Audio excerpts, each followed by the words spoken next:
Bismillahirrahmanirrahim. Assalamualaikum warahmatullahi wabarakatuh. Selamat pagi teman-teman mahasiswa kelas dasar pemrograman. Oke, pada kesempatan kali ini saya ingin menjelaskan tentang atau mereview kembali pertemuan pertama teman-teman. Ini saya sudah update materinya tentang dasar pemrograman dan apa itu kita belajar tentang pemrograman. Nah, di dasar pemrograman teman-teman, kita tahu ada komputer dan ada komputasi. Maka komputer itu apa teman-teman? Itu adalah perangkat cerdas yang meniru perilaku manusia. Untuk apa? Tujuannya untuk mengingat data dan peristiwa atau memproses sebuah informasi dan membuat sebuah logika keputusan. Nah, informasi teman-teman itu disimpan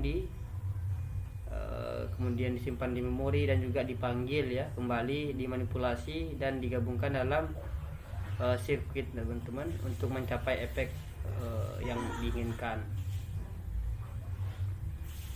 Nah, ini contohnya teman-teman, ada smartphone, ada laptop, ada dulu BlackBerry ya. Ini ada komputer, ada server dan segala macam. Jadi dia terintegrasi dengan internet. Nah, untuk memahami teman-teman dasar benar desain dan menguasai implementasi bahasa pemrograman khususnya bahasa C++, maka perlu kita tahu tentang komponen dasar komputer dan fungsinya serta mengenali cara instruksinya ya. Cara instruksinya diterjemahkan ke dalam bentuk bahasa mesin 0 dan 1. Kalau bahasa ini C++ adalah bahasa tingkat tinggi ya, atau bahasa compiler. Nah, di sini teman-teman ada namanya hardware, perangkat keras, dan software namanya perangkat lunak. Kalau perangkat keras berarti teman-teman ada kabel, ada elektronik ya, ada sirkuit teman-teman, CPU, ada motherboard, ada perangkat peripheral ya yang diklasifikasikan sebagai perangkat keras. Nah, teman-teman ada untuk menyimpan sebuah informasi maka kita membutuhkan yang namanya hard disk. Dicatat hard disk itu adalah hard disk drive atau kita bisa singkat HDD biasanya. Kemudian juga teman-teman bisa pakai CD-ROM ya.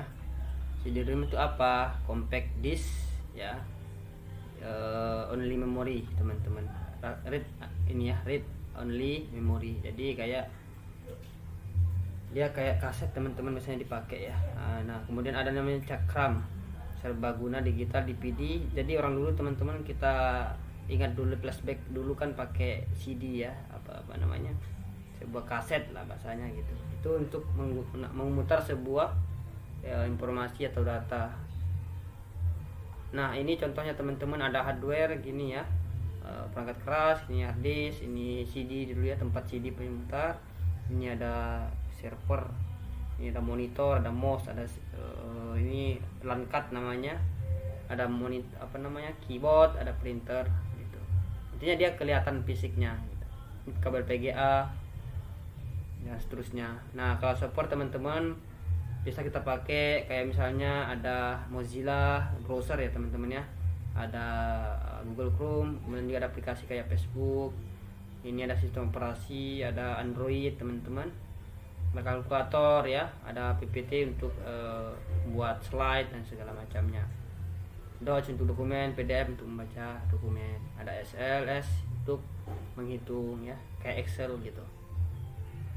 Nah, apa itu CPU teman-teman? Itu CPU teman-teman adalah modern sebuah transistor teman-teman ya. Awalnya komputer itu dari transistor, dan tapi dia sekarang saat ini karena CPU jadi dia udah lebih kecil ya. Dulu komputer dulu besar, membutuhkan banyak resource tabung ya. Sekarang CPU itu teman-teman dalam CPU. Nah, fungsinya untuk apa? Untuk melakukan perhitungan numerik dan membuat keputusan logis kolektif, disebut operasi ya. Ini kita sebut namanya unit control atau CU dari CPU teman-teman, yang menafsirkan dan memprioritaskan sebuah instruksi dan unit logika aritmatika atau kita sebut ALU, mengeksekusi instruksi. Next, kemudian contohnya ini teman-teman, Intel ya. atau juga ada namanya AMD ya, ini Core i7 gitu ya teman-teman. Itu contohnya perangkat kerasnya seperti ini yang menjadi otaknya sebuah komputer. Kemudian ada namanya support teman-teman, atau kita bilang perangkat lunak. Jadi instruksi, parameter, pengaturan dan data lainnya diklasifikasikan sebagai perangkat lunak. Maka instruksi yang memungkinkan komputer untuk mengenali perangkat keras, melaksanakan tugas belajar melalui pengalaman dan menunjukkan kecerdasan buatan teman-teman. Utilitas juga perangkat aplikasi menyediakan fungsionalitas lebih lanjut banyak level untuk aplikasi ilmiah, komersial dan hiburan. Nah, contohnya seperti ini teman-teman. Ada ini sistem software namanya, ada operasi sistem, ada BIOS, ada fast driver, assembly, compiler, loader gitu. Apa aplikasinya? Ya seperti ini teman-teman. Word processing support. Ini Excel ya, perhitungan, multimedia support kayak Corel ya dan segala macamnya untuk ini. Kemudian enterprise support, ada programming support. Oke, lanjut.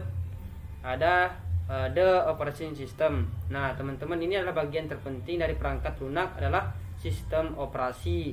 Nah, kita tahu bahwa sistem operasi adalah program yang ditulis dalam bahasa tingkat menengah ya, seperti bahasa C atau bahasa C++. Nah, meresepkan teman-teman prosedur dan parameter yang memberi tahu bahwa komputer cara mengatur komponen fisiknya ke dalam unit logis, mengolah memori dan berkomunikasi dengan lingkungannya sekitarnya. Contohnya teman-teman, kita punya sistem operasi Windows dulu Windows NT, Windows XP ya, Windows 95, sekarang Windows 7, Windows 10 ya. Mungkin udah tahu kalau ada Windows lainnya. Nah, sekarang ada Mac ya, kayak Apple produknya, ada kemudian Linux. Nah, Linux itu kayak misalnya dia ada Ubuntu kali Linux ya, dan segala macamnya. Nah, ini teman-teman akan dijalankan ke dalam memori ya, sistem operasinya dari media yang dapat direkam di mana saja ia berada, seperti hard drive ya, atau CD-ROM. Nah, ini contohnya sistem operasi, ada Linux, ada Apple, ada Windows, ada Ubuntu teman-teman. Nah, dari buatan si Linux ini ada IBM, ada Android, ada BlackBerry dulu, zaman BlackBerry teman-teman ya, sebelum Android menggemah di dunia. Ada Mac OS ya, Apple, ada MS-DOS ya, MS-DOS pakai command line, ada Windows. Oke teman-teman, lanjut. Ada BIOS. Apa itu BIOS? Itu adalah sistem input output dasar. BIOS adalah sekumpulan kecil instruksi, jadi dijalankan saat komputer pertama kali dihidupkan teman-teman. Bisa tidak terkait dengan install sistem operasi. Jadi dia belum ada sistem operasi teman-teman. Dia BIOS itu nanti warnanya kayak biru biasanya rata-rata teman-teman, dan khususnya perangkat keras elektronik. Jadi tujuannya adalah untuk mengaktifkan keyboard dan monitor, dan kemudian menjalankan program kecil disebut bootloader, dan panggilannya meluncurkan sistem operasi. Contohnya seperti ini teman-teman. Ini namanya BIOS ya. Ada main, ada defense, security, boot access. Biasanya teman-teman klik F2 ya di keyboardnya untuk menampilkan ini, tergantung tipe laptopnya. Nah, ini namanya BIOS, booting system ya, input output system. Nah, pertama dari media teman-teman, ini prosesnya. Jadi dia akan mendeteksi sebuah sektor boot ya, master boot, MBR namanya. Kemudian dia dibuatkan grup ya, dimana grup ini akan kita bisa memilih nanti kalau install 2 boot, ada Ubuntu misalnya,